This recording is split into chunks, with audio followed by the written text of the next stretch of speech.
guys, welcome to the Girl Take No podcast. I'm your host, Shaunie Sanders, and today I have with me a very special guest, Inbal Claudio. I pronounced her name right. And she is the CEO and founder of the Like-Minded Collective, which is a free social networking platform for female entrepreneurs looking to build relationships and amplify their business. Inbal, welcome to the show. Thank you so much for having me, Shaunie. I'm excited to talk to you. Yeah, I'm excited. You know what? When I knew you was coming on as a guest, I went and joined the platform. I'm still building up my profile, but I went and joined because I'm like, hey, I'm a female entrepreneur. Let me try to get on here and network and amplify my business as well, right? Yes. So I'm excited to jump into that. But before we do, let's get the story behind the brand. What inspired you to start the Like-Minded Collective? So I started a candle company about 6 years ago, and I was doing lots of in-person shows and events. And when my first daughter was born, I had to shift to more of an online presence, which I had no idea how to do. I was doing lots of shows and building relationships that way, but when it came to digital marketing, I didn't know even like the first step. Yeah. So I started to do some research, started to talk to people. I had no entrepreneur friends, and I just realized like everybody wanted to sell me something. Everybody was charging an arm and a leg, and I just didn't have the funds to spend on people, and I didn't have people to ask for advice. And so I realized I was one of millions of women who were in the same shoes. Yeah. And I wanted to create a platform where friendship comes first, business comes second. You can really find people to be your business bestie and build relationships that way. And then referrals come from that, and you learn what to ask and who to ask. But that's basically what I wanted to create. I just want to create a safe space for women to just not feel like they're a dollar sign. Yeah, and not feel alone, right? Right. That's really awesome. So let me ask you this question. How do you go from candle maker, jump all the way over to tech startup? Because that's a big difference there. So how did that, like, what inspired you to say, hey, I'm going to jump into this. I know nothing about this. I got to learn this, but I'm going to do it anyway. Yeah, I think I went in like super naive, which helped me. I had no idea what I was getting myself into, to be completely honest. I was like, how hard could it be? Like, I just want a few of these features and somebody can build it out. And at the point where I was ready to kind of start working on this, my daughter was 6 months old. My husband had just deployed. He was in the Marine Corps. And I had moved back with my parents. Me and my daughter moved in with my parents. And I was like, by the time he comes back from deployment, I'm going to have this platform up and running. Well, it took me 2.5 years to actually get that going. Yeah. And I went through like 4 developers, 8 different launch delays. I learned a ton along the way, but I made a lot of mistakes because I didn't know what I was doing. But that kind of set me up for success now because I built the platform for myself, right? Yeah.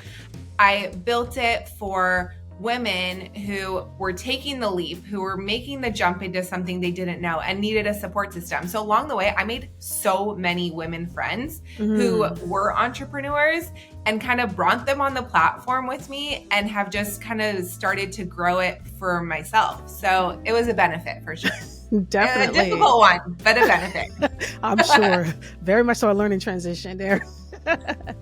What inspired you, because you started off in the candle business, what inspired you to become an entrepreneur? I think ever since I could remember, I just didn't really like to take direction from anybody, which is a pro and a con, especially when you're in the, business world. Yeah. But I think for the most part, I always had ideas and I wanted to implement those ideas, and those ideas didn't really come with open arms sometimes from my managers and bosses. I was in the restaurant industry for a long time and I just hated that. I knew that my ideas were good. They at least deserved a trial. And so I just kind of slowly realized like, hey, I need to do something on my own to where my voice can be heard and I can make decisions that can improve businesses.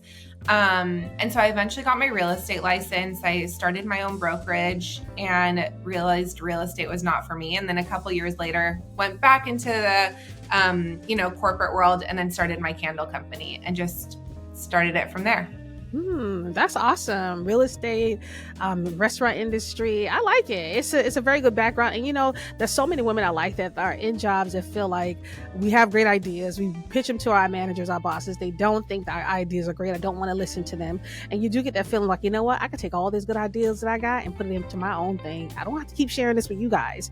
I could do it for myself, and being able to have what type of mindset you have to have in order to make that type of shift, because you have to be very confident, and fearless to say, you know what, screw you people, I'm gonna do it myself. Yeah. Well, I mean, I got fired a couple times, but that happens. That's the story of every CEO. That's the story of all CEOs and founders. Okay. I know. I to this day have a hard time keeping my mouth shut when I have an opinion, but the 2 restaurants that I worked for are now no longer in existence, because they didn't like to have an open mind. Like, I've had people who've helped me grow this business, and whether they're freelancers or employees, like, I always ask for opinions and I always listen, because I may not implement, but I'm always willing to listen and brainstorm, because you are not the most brilliant person in the world, right? There's other people with previous experiences that have ideas that could really benefit your business. So why not listen to them? I just never understood why they couldn't even listen to ideas that could benefit them. So like you said, my experiences are so well-rounded. I majored in journalism and PR, and I had an internship in the restaurant industry, the real estate. Everything has brought me to where I am today. And I'm so grateful for every experience that I've had, good or bad, but it definitely has helped shape me to be the founder that I am today. Yeah, I was going to ask that question too. Do you think your background helped you? Because we're listening to it, your background was really all about connections and meeting people and having that connection. So it's good to see your transition into an online space, because that's where you dwell. You know what I mean? Like, you've been doing it and now it's just online. I think that's really awesome, because I was just about to ask that question. Did your background contribute to your business? And I think that's really cool. And I think it's important also when, if you start a business or you start a company that doesn't do well necessarily, and you have to shut it down and start something else, it's important to kind of take those experiences and look at them as growth and utilize them in your next adventure, because if you just look at it and you're like, oh my God, it's like a boyfriend, right? I dated a guy for 5 years. Don't get me started. But you can't wait. You can't look at 5 years as being a waste. You're like, okay, now I learned what I don't want. And now I know what I do want. And then I found the most amazing husband, right?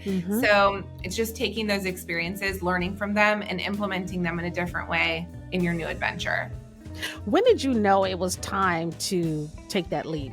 You're working, you started the Like-Minded Collective. When did you know, you know what, this business is actually thriving. It's really doing what I thought it was going to do. It's beginning to grow.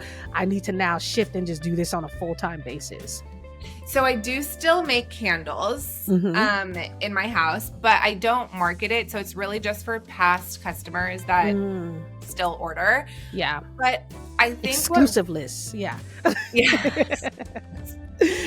I think the biggest thing for me was when I started to see people actually making connections. When I got a text from somebody that was like, hey, I'm meeting up with, so-and-so to get a drink today. Thank you so much for connecting us. Or so-and-so is on my podcast, or, this person is referred me to the best customer I've ever had. When I started to get those connections, I was like, you know what, this is actually working. And before then, like I said, it took 2.5 years to build the company from starting to develop and launch. There were lots of highs and lows to where I was like, this is not even worth it. I'm now again 6 months pregnant with baby number 2. I have to find a new developer. I'm so stressed out. I've wasted so much of our money already putting into this. And is it actually worth it? So I think just continuing to see the potential when something isn't growing yet, to be this has incredible potential, to then launching it and seeing those connections being made and friendships and just business collaborations happen. You're like, okay, this is this is what it's all about, right? And now we have networking events that are completely free, and there's like 25 plus people in them. And it's amazing to see people just connect on those calls, you know? So definitely seeing the impact that it has on women who are like about to quit their business and just came to a workshop and were like, okay, this is what I needed. That's what keeps me going. Yeah. You know, you touched on something that's really important in the entrepreneurship journey is the fact that you're going to have highs and lows. And I think a lot of people sometimes get to that point where it gets really hard. And you're right, they get at a point where they say, I don't even think this is worth it anymore, you know, because they lose sight of the goal itself, you know, the vision or the dream that they really see for it. And then a lot of them just kind of stop there. But it's so awesome to know that, hey, we have this site where you can come, you can network with other female founders, share those shared experiences that you guys have, and then get encouragement to kind of continue on and push through, even though you might not be getting one sale or something might not be looking the right way. Cause I myself, even with this podcast, you know, feel sometimes I'm like, okay, what am I doing here? Is it really shifting the way I need it to, you know? And I think that's important to have that encouragement. That's why I've been myself joining different networking groups of women who are founders and CEOs and who have been through these particular types of ups and downs to kind of stay encouraged. And that's what I do this podcast for, to talk to female founders like yourself, female entrepreneurs, to encourage other people just to stay on their journey, because it's a journey. It's not a destination. It's a journey.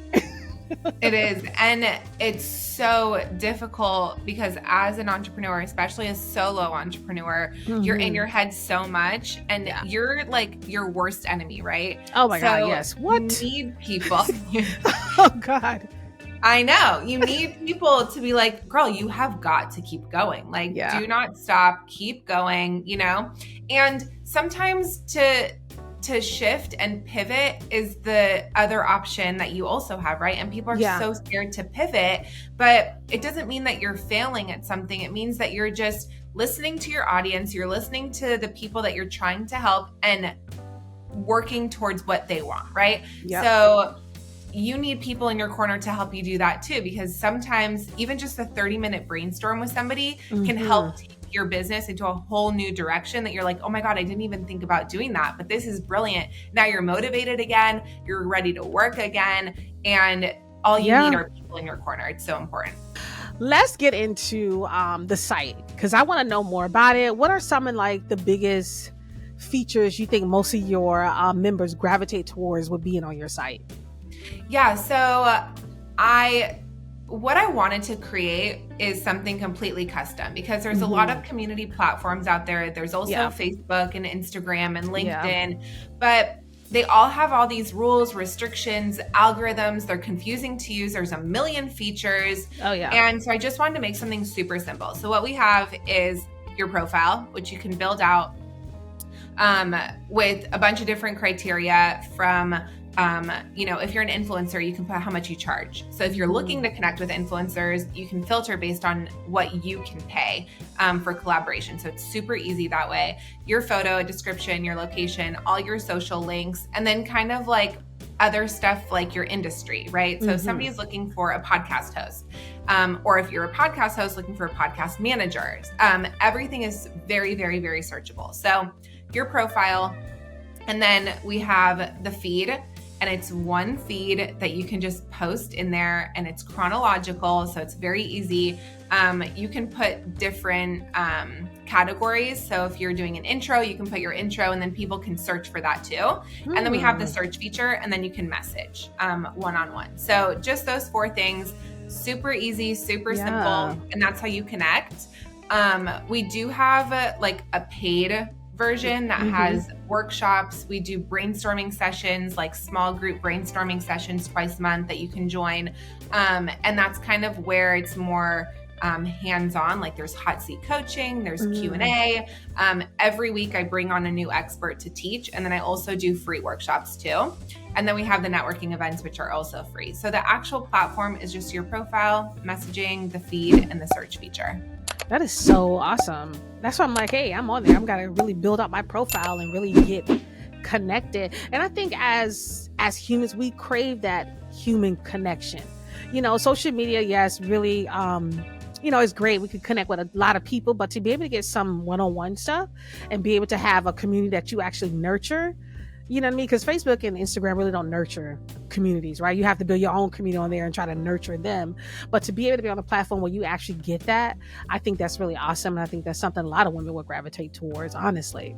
Thank you. Well, like I said, I built this for myself, right? So Yeah. at first I was doing like one workshop a month, and I'm like, well, I need more workshops. So we made it weekly. Mhm. And the networking events that I've been to are just so boring. Like you're just going around and like you're just listening. So what we do is I do breakout rooms where everybody kind of does like a 30-second introduction in the beginning. And then we do breakout rooms and I ask prompted questions like lead generation questions or like networking questions. And so you're in a group of like 4 to 5 women who you're meeting on a more intimate level, right? Yeah. So you're more willing to talk, you're more willing to share, you're more willing to connect afterwards, you're more willing to give referrals. And that's the difference between Like-Minded Collective and other places. Our workshops are all live. There's all, hot seat coaching in every single one, Q&A in every single one. And you're just like, I love when women talk about their business. I love when they ask questions. Like we really give female founders the mic. I don't like anything like where you're not allowed to talk. I hate that. Yeah. Everybody needs to talk about their business. Everybody wants to talk about their business. So that's kind of the difference in our platform and other communities. We really promote just genuine connections, and we facilitate that. Yeah, I like that. What has been, you think, some of your biggest challenges with starting this business? I think not knowing what I'm doing, like at all. Yeah. In the beginning, even from the littlest things, like I didn't even know what a value proposition was. I didn't know my messaging. All I cared about was, my fonts and my branding and my logo, when I really didn't hone in on what I was offering. Yeah. And that's made me pivot like 5 times in the last year and a half because I didn't know how to properly convey my message. But all that being said, like now I can help women who are in my shoes kind of not make those mistakes, not spend $15,000 on a branding agency before you even know what you want to do. Yes. And so that's kind of been, what I've had to learn. Yeah. Is really where to spend my money wisely. So I've made a lot of mistakes that way. And also just the developer in general, it's a male dominated industry, tech in general, and just having to learn what the right questions are and how to ask them and how to not get taken advantage of by these developers. So now I have an incredible one and I'm so grateful, but that was definitely a big learning curve. Yeah. So I have a background in tech as well. So I do know, and I have a background in terms of leading like product teams and stuff like that. So I do know how male dominated that industry is, how sometimes it's hard for certain developers to understand your vision, and so I get that. So yeah, I get that also. So what else is, what was some of the biggest wins you think of building this company? Oh my gosh, I think launching. Yeah. was a huge going live. Win. Oh my gosh, that was huge because I didn't think it was going to happen for so long. And then once you launch, you're like, okay, this thing is live. Now, what if there's, a bug and people can't log on? So like you're constantly just like making sure that everything is going well. And then once people start, finding out about it, you're like, okay, well now I need to build it because there's people on there that want to talk to other people. So now I need to get more people, so it's like every step of the way, but this is in any business, right? Yeah, any step of the way, you're like, okay, what's next? How do I get this? How do I implement this? How do I grow this? And so now it's fundraising for me. Like I want to build out an app. I really want this to be the next Facebook meets LinkedIn in like 5 years. Yeah, I like that. Just for women entrepreneurs, a welcoming place that people don't have to be, restricted with what they post about. Like somebody posted on LinkedIn the other day. She posted something about women. And her post like about women in business, and her post did so poorly. And anytime she posted about that, and then she called out LinkedIn, and the post got removed because she called LinkedIn out. So she's like, this is proving my point when, you know, I'm talking about women in business and the struggles that it gets shadow banned and not enough people see it. So it's horrible when things like that happen. That's why I'm so adamant about making this like a social platform for women who are able to speak about business. Yeah, that's so strange that they did that.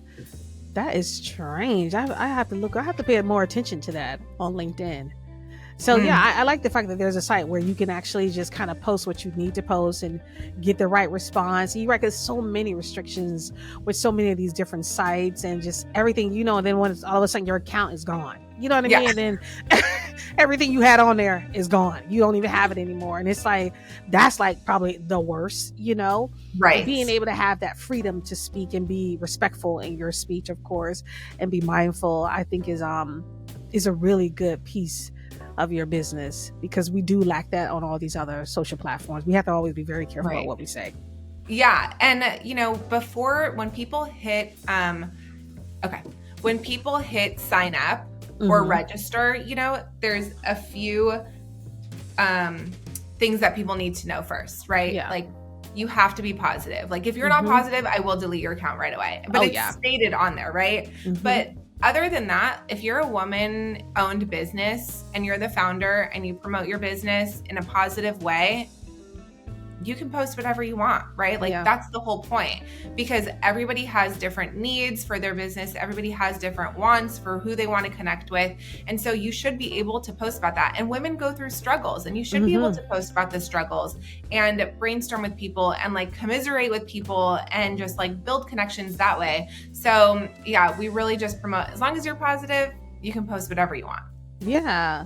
Let's talk about marketing, because I think marketing is probably one of the biggest challenges for a lot of us entrepreneurs. You know what I mean? I'm trying to grow. How do you get your message out there? So what were some of the methods that you use to market your business? So like I said, it took me about 2 years longer than I had anticipated. So, and then I also mentioned that I hired like people way too soon. So the branding agency, I also hired a social media agency. So what I did and what they helped me to do was kind of build community on Instagram before I launched, so that when I launched, hopefully that was going to happen, right? Yeah. I would have people who already knew about my business. So I started to reach out to small women-owned businesses and tell them like, hi, very personal, like, hi, my name is Inbal. This is what I'm building. This is a struggle that I had. Are you interested in finding out more? And a lot of them said yes. And I was like, do you mind if I get your email address so when I launch, I can send you an email? And a lot of them said yes too. So I started to collect emails that way, just by being myself and really talking about the struggles that I was facing and the solution that I had. So that was one way. And I still do that today. If people start following me, I reach out and I say, thank you so much for following me. You know, how did you find me? Or like, let me know if there's anything business related I can help you with. Like, I'm opening the floor to conversation always. Oh, that's awesome. So that was one way, through Instagram DMs. And then I would start featuring people and obviously get them to repost. And so building my name that way. And the biggest thing that's really helped me is actually affiliate marketing. So for people who don't know what affiliate marketing is, you basically have people who talk about your business for you. And it's people that I vet, who I trust, who really love the brand, who understand it. And that's where like 30% of my signups come from, are from my affiliates. And there's a different way to go about this. What's that? That's really awesome. Yeah. And a lot of people overlook affiliates because, you know, it does take money. You know, you want to pay for people who are talking about your business, right? You want to pay them. So I have my subscriptions, and then I give them a percentage of the subscriptions if people sign up. But when it was free for a really long time, I was just giving them a flat fee for anybody that signed up. And then we also do raffles and giveaways, and we do monthly events just for the affiliates. So like they can build their network more. And it's just, they get a discount for signing up on the platform. So it's a really great way to build an exclusive community within your business. So whether you're a brand or a service, like if you're a coach and you have a course, you can have affiliates who get a discount on that course and then also get a percentage from people who they get to sign up. So it's a really great way to build your business that way. I'm a huge advocate for affiliate marketing. I love it. That's awesome. That's really awesome. You know what else I think is good? Because I've had a lot of conversations about email lately, and I think people still undervalue the value of email marketing and collecting emails, and having that community like you do outside of your normal social platforms, and being able, the way you was able to collect it was such a personal way through DMs, I think is a really good strategy. And I think more people need to continue thinking about capturing email versus just building that community only on social media and then there's nothing after that. So I think that's 100%. Really important.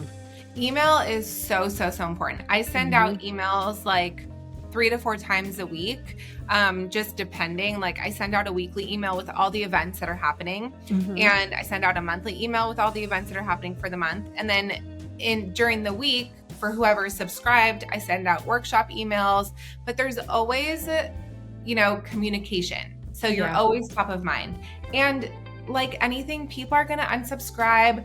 They're going to, lose interest. You may not be for them, and that's okay, right? Because my open rate is so much better when people unsubscribe who aren't going to open them. And so that's what I care about mostly. I am really facilitating conversation and reaching the people that are interested in what I have to say. And that's what email is about. And then you can, you have direct contact with them. Yeah. You're in their inbox. Yeah. It's so important.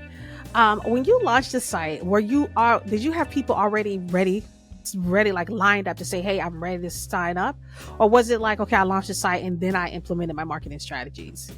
So I started marketing it way before. But even then, like I probably had 400 people on my email list and only like 30 or 40 signed up. Yeah. So even then, it was still a struggle. Yeah.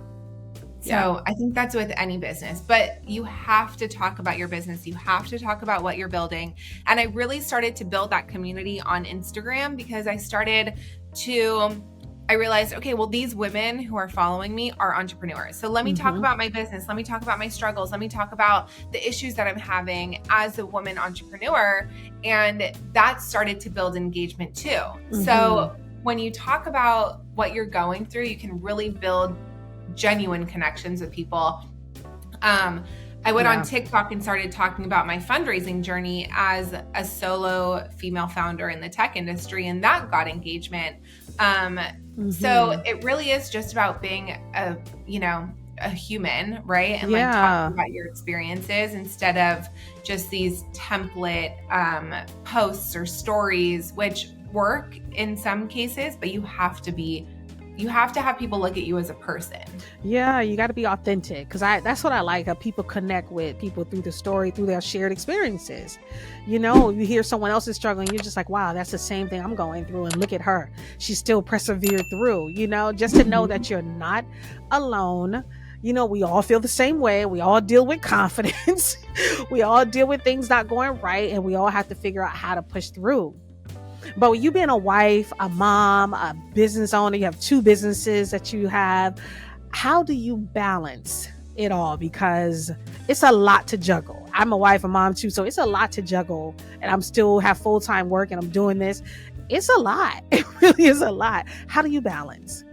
I think that's a great question that I never have the answer to. Yeah, most people, when I ask that question, they're like, I don't. Yeah, I don't. I really don't. I have 2 little girls. They're 3.5 and 1.5, and I just had a baby a month ago. Oh. So I'm just like surviving. Yeah. Right? You're like, I'm barely making it. That is such an honest answer.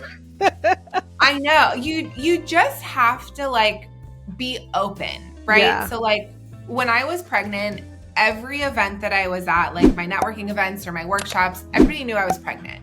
And they were like, are you taking maternity leave? And I'm like, I can't. Like, I'm the only one running this. Like, I can't just put everything on hold, you know? Exactly. But I am very fortunate. My parents live like 5 minutes away. Oh, yeah. My husband actually works for an incredible tech company, and they get 4 months of paid leave. So, oh, wow. That's awesome. Yeah.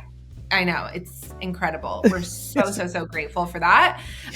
So he's like helping me. Like, he was just with the baby. He's going to pick up our daughter from school right now. So, Yes. I mean, it's awesome. But I'm also giving myself grace where, you know, I can't do it all. I'm still sleep deprived. Like, I am taking care of this baby, you know? Yeah. Yeah. So I'm just kind of taking it day by day and just realizing like I am doing the bare minimum right now. And that's okay, because this is the season of life that I'm in. Yes. I'm usually a workaholic. So like I'm constantly having to do stuff. And my husband's had to remind me a few times, like, you need to take a nap, or you need to just sit on the couch, or close your computer, or get out of your desk, or, you know, like, come eat. And so I have to kind of have those reminders. But now that the baby's here, I'm like, I physically, my brain does not function after a certain amount of hours because I'm so tired. Like, I have to nap, you know? So It's just about realizing, it's so cliche, but like, this will pass, you know? And I'm okay with where my business is now. And it's just about, you know, we're a month in, just like slowly building that momentum. Yeah. But it all comes back to just being around people who trust you and believe in you and support you and are like, listen, like, if you need to take time off, like, let me know, I can run a workshop for you. Or, you know, let me know what you need. Let me know how I can help you. And that's because I've built relationships with these incredible women who want to help and know that if they need help, like, I am there for them too. Yeah. And I think that's a part of what growth is with a business too, is just knowing and allowing other people to come in and take charge of certain things. Because sometimes as entrepreneurs and solopreneurs particularly, is that we get so afraid to give someone else any type of responsibility of our baby. You know what I mean? That it's like, I feel like I could do it all, you know, and we can't. And we do end up dropping the ball in some areas. And I think that's awesome when you are able to, you know, say, you know what, this person can do this and this person can do that, because that's the only way you can really grow. And I think a lot of entrepreneurs really need to understand that piece, that you have to be able to kind of let it go some, you know, let the baby walk and let her fall a couple of times, but she's going to walk, you know what I mean? That's how we learn. So I think that's important to know. Yeah, there is this girl, because, you know, I have live events, like I have networking events, we have co-working every week, we have workshops every week. I can't wait to be a part of this. Yeah, it's awesome. It's so fun. But like, when he was ready to come out, he's not going to worry about my schedule, right? No. He's going to be like, I'm ready, Mom. Like, let's do this. So I had to let go. Like, I had no choice. So I somebody that I trusted, this girl in the community, Maddie, she said, like, can I help you? And I said, you know, let me give you a schedule of like the last 2 weeks of March and the first 2 weeks of April. Here are the workshops. Like, if I need you, here's my Zoom link. Here's this. And, you know, we worked out a compromise if she had to step in. And she didn't have to. Like, he came right after one of my events on Thursday, and I didn't have another one till Tuesday. So he listened to what I really wanted. Surprising. Yeah. And he's been an angel baby ever since. So I'm very grateful. But yeah, it was difficult for me. And it's very difficult for women entrepreneurs. I think any entrepreneur, you know, men or women, to let go, like you said. So, but sometimes you have no choice, and having no choice is the best thing, because you have to let go and you have to learn how to. And then once you do, you're like, okay, I can do this, right? Like, it's okay. Yeah. Like, I'm learning that myself, because I keep saying to everybody, God, I got to get a virtual assistant. I have so much going on with the podcast that I can't do it all. I'm doing it all, but I don't have to do it all. And that's where I'm like, okay, I need to think about a virtual assistant, a podcast manager, because it's that time now where it's like, it's becoming a lot. The guests are rolling in, requests are rolling in, and things have to roll out. And so it's like, so that's kind of where I'm at now, where I'm like, okay, Shaunie, it's time to. There's a couple women in my community that I could refer you to for podcast management if you're interested.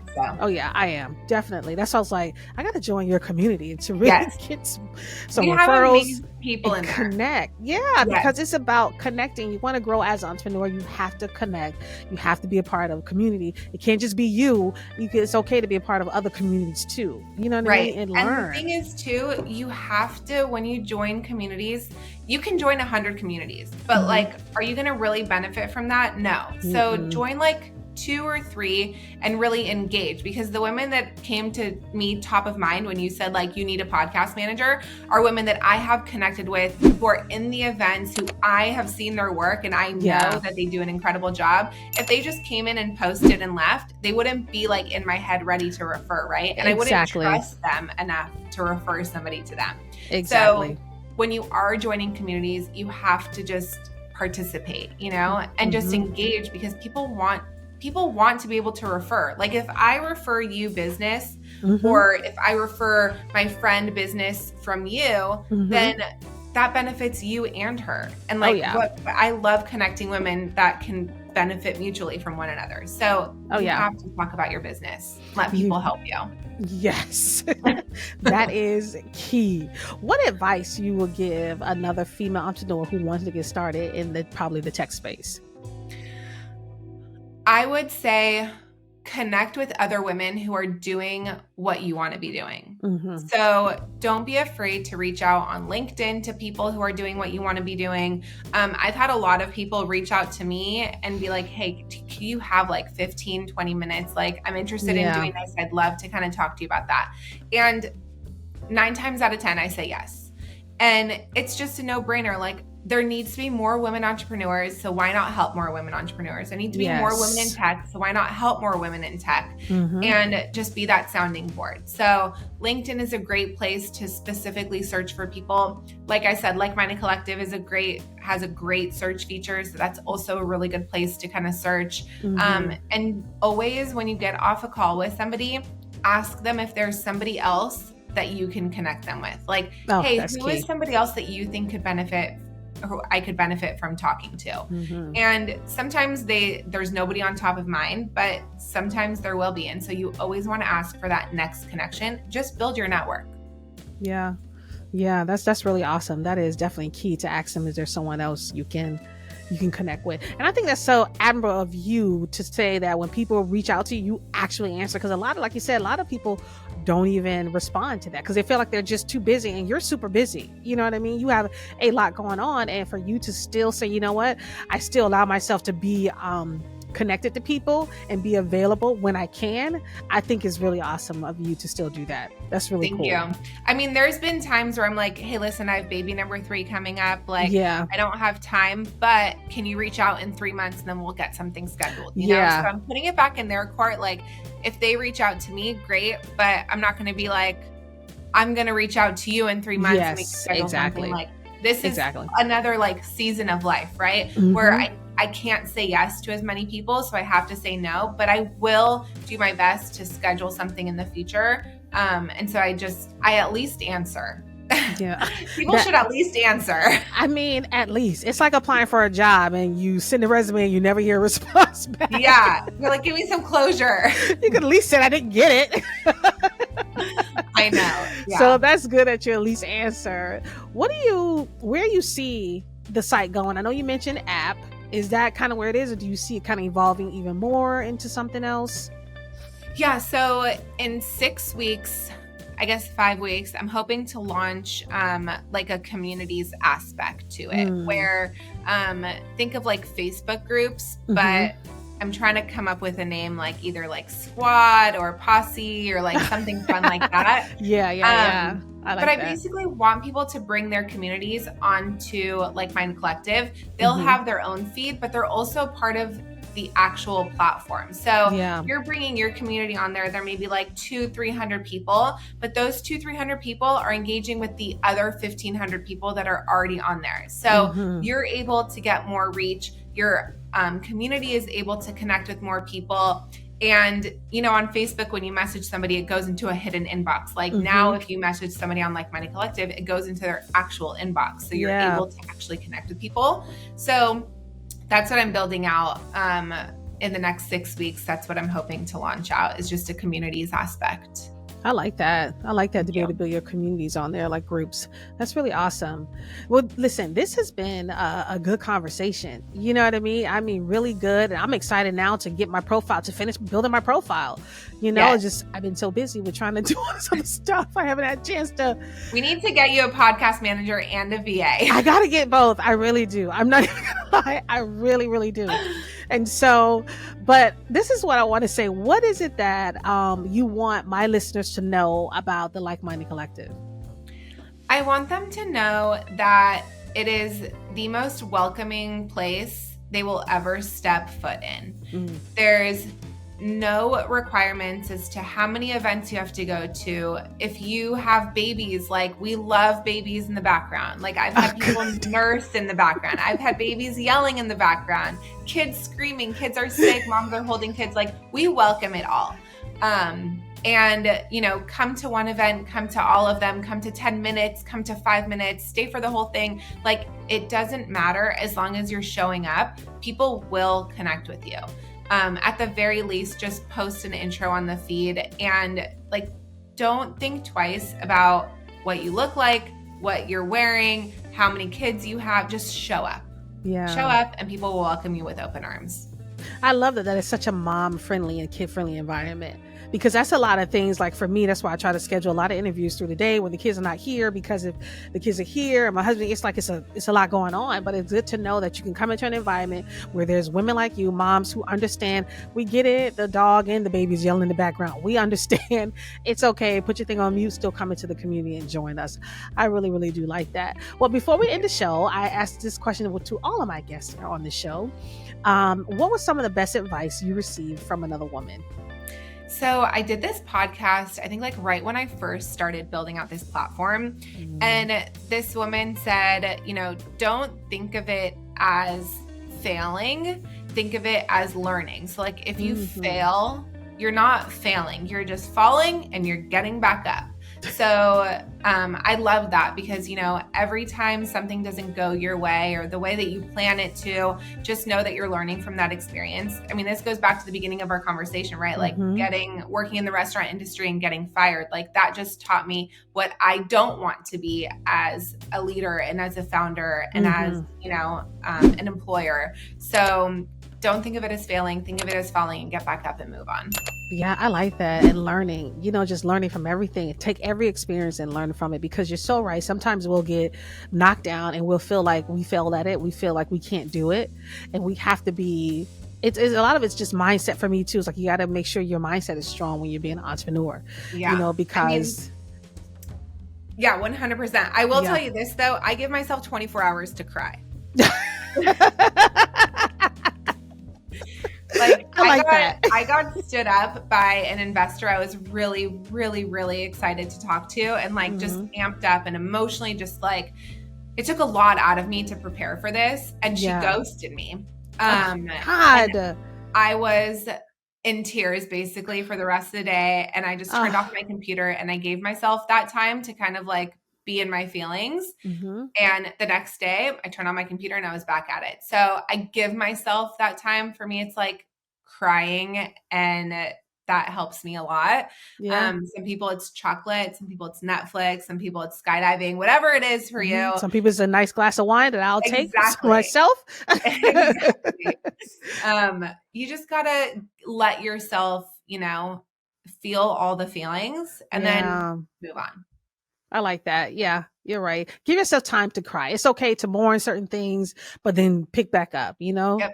Weeping may endure for a night, but joy comes in the morning. That's what they say. Yep. Quoting Mariah Carey too.